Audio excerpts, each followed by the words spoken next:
The library of the University of Michigan. What's that Chris say? Two-door?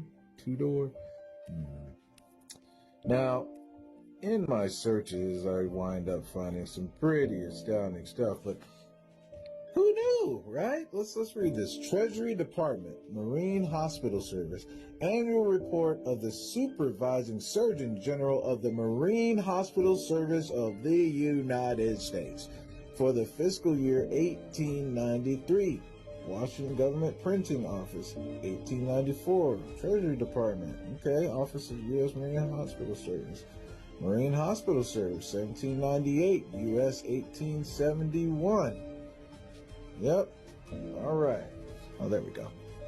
All right. So check this out.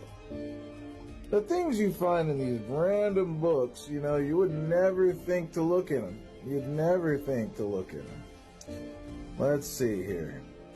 The Marine Hospital Service, character, nationality, and number of immigrants.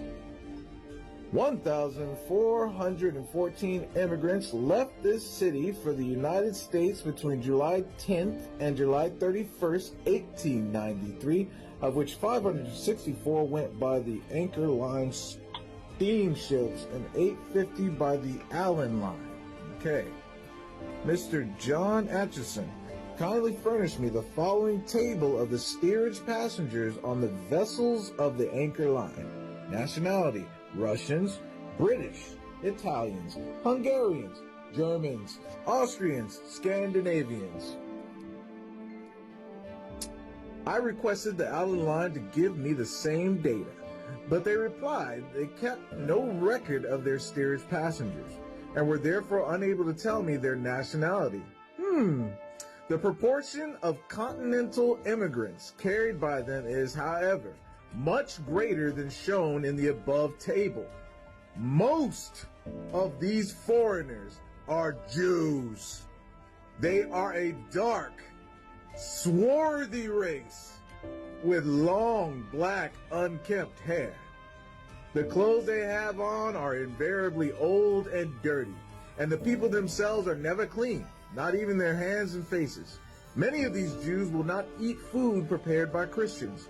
If they cannot get their own food on the ship, they will starve themselves or eat so little as to make themselves liable to infection from the germs of any disease with which they may come in contact. They bring unleavened bread with them, mixed up with their clothes and their baggage. When the baggage was disinfected, all the food found amongst the clothing was destroyed. The Allen Line in one of their houses has a special kitchen for the Jews, and a Christian is not even allowed to enter the room. When I was inspecting the house, the boarding housekeeper permitted me to go in as a special favor. He said all that about us, but then he turns around and says the British immigrants are desirable people to have in the United States. They are, as a rule, clean and healthy and should make good citizens. Most of them go as second cabin passengers to avoid the trouble of passing through the immigration office in New York, and also to keep from mixing with the continental immigrants on the steamer. You want to know another interesting thing in this book? It says that we, instead of going to the more rural areas, we decided to stay in the city with the rest of our peoples, even though we were poor in that area. Yeah, that's in here. Amazing what you find in